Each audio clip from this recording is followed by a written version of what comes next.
think at this time, though, you couldn't have picked a better organisation, to for the money, for the proceeds sort of thing, could you?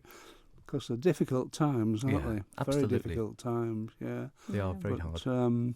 But the thing is, I think the Limericks, and we were saying just off air beforehand, it has been a very challenging year, really challenging for a lot of people. Some people have lost loved ones, some people have lost careers, jobs, goodness knows what else. And, we are among the fortunate ones, and obviously some people clearly for Gry have maybe lost their homes or are going hungry and such like.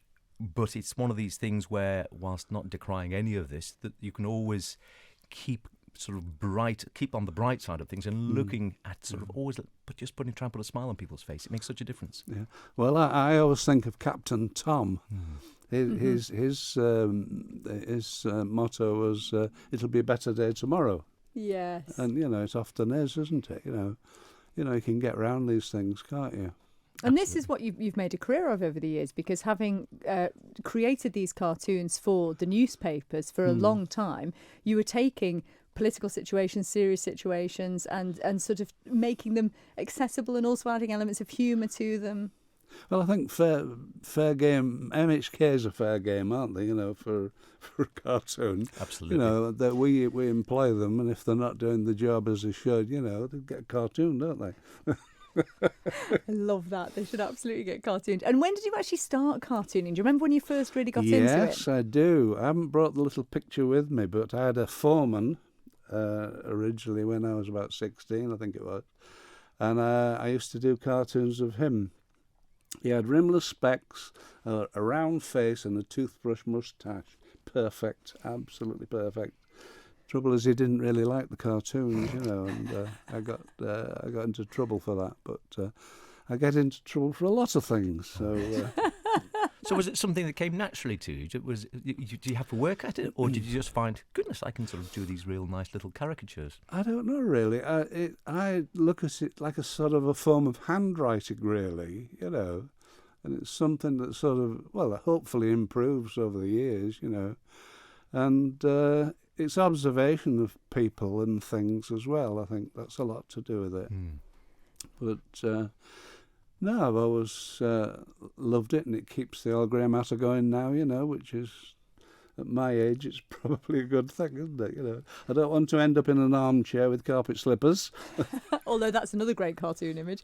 I find that fascinating, actually, because when we sent you through the Limericks, you turned around these images so quickly. And do you actually spend a lot of time, when people are talking to you, are you sort of visualising most things in cartoon form? That's very interesting, because what you sent me the idea. So I didn't really have to do any work thinking about it, did I? Sort of, and of course, these limericks are so clever. I think it's a wonderful thing you've got going there, They're so clever that something comes into your mind almost immediately, With an ordinary cartoon, it's a very lonely business, cartooning, I've got my little setup in a bedroom and sit there and I think, is that going to be funny? Or is that going to, that's why my Facebook page has proved useful. Now, there's a lot of rubbish on Facebook, isn't there? People use, I'm having a cup of tea now, or I'm doing this, that, and the other now. But at least it shows you how many hits you get on something. And I find it very useful. What puzzles me, though, is I can do a quick sketch that takes about 20 minutes, and that gets more hits than something I've worked on for over an hour, say, a finished drawing, really, So it's the idea. It's definitely the idea. And sometimes it hits off with people and other times it doesn't. But I love it, As I say, I've always done it since I was working in Hull. I'm an Hull lad, Hull without the H. And... so it's been good, really. But, and now, it's paying off now I've come to this age. Yeah, absolutely. As you say, keeps you active, keeps Well, it you does, out of mischief doesn't it? or in You know, mischief. I yeah. don't know. Is it? The thought of sitting carpet and slippers in front of the television doesn't really appeal to me. But you've got to have that sense of humour as well, haven't you? Oh, I you think, in order must to have do a it. sense of Yeah. humour. You can't. There's certain things you can't do a cartoon about, though, aren't there?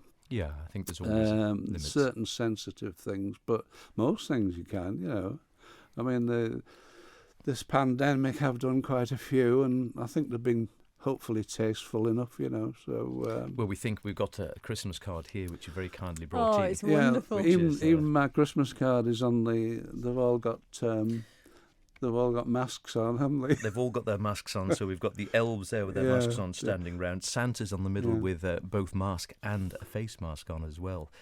He's got all his personal protection equipment on, and it says underneath, "Listen, guys, this Christmas is going to be different to all the others," which is very true for all of us, I think, even on the Isle of Man. I love the fact as well that we got a message in earlier from a listener who said, "Oh, I've just bought one of Phil's Christmas cards." They have just bought one of Phil W.'s Christmas cards at Port Erin Post Office. There you go. So going strong, which is brilliant. One of my Christmas cards. Apparently so. Yeah, apparently so. I But- didn't.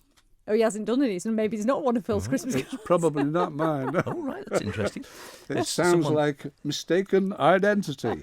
You definitely haven't done any Christmas cards that could be out on the market. No, Oh, well. absolutely not. It's somebody masquerading with Oh, my name. intriguing. Well, Well, there's I a tell you where you can see plenty of Phil's illustrations, and they are fantastic, and they are in the Late Lunch Limerick book because he has completely illustrated the entire thing for us, and it is a glorious thing, and it's been beautifully put together by Marion at Artstream as well, who designed the book for us, printed top by work there and really fast. Ricky and Callum at Quine and Cubban printed it for us, and it's all sponsored by Tracy Bell, which means every single penny goes to Gry, which is a superb charity. It does, and mentioning all the above there, whether it's Phil, whether it's Marion, whether it's Quine and Coventry, I mean, this has all been done really at speed, because I'm afraid, as is often the case, we had the idea quite late, as in late lunch, we're living up to our name, and that, yes, we were doing it, and Tony here was saying, it's a great idea, boys, if we're going to do it next year, let's start a little bit earlier, so we can give people a little bit more breathing time, rather than, yes, I mean, bless them, Callum down at Quine and Cubban sort of said, it'll be 2 or 3 weeks, and I think they did it in 6 days. They did. It was amazing. Yeah. It was amazing. I think it's good, this Limerick thing, though, because it's unusual. People participate in it, don't they? And I think it's great. It wouldn't be possible without our listeners, because they're the contributors. They have written the limericks for us, which is fantastic. Yeah, And we should say that the book, you will be able to get it at the minute. It's already at Ramsey Garden Centre and Ramsey Art Gallery, so you can get it there. From Thursday, or from the weekend essentially, it will be available at the Shed in Laxey, at the Little Shed at the Dune. On Friday night, you can get it at Ninian's, of course, for the Gry concert. At the weekend as well, it'll be available at Grenaby Art Studios, Celtic Gold in Peel, and many other places as well. But if you want any details, you can email us latelunch@manxradio.com.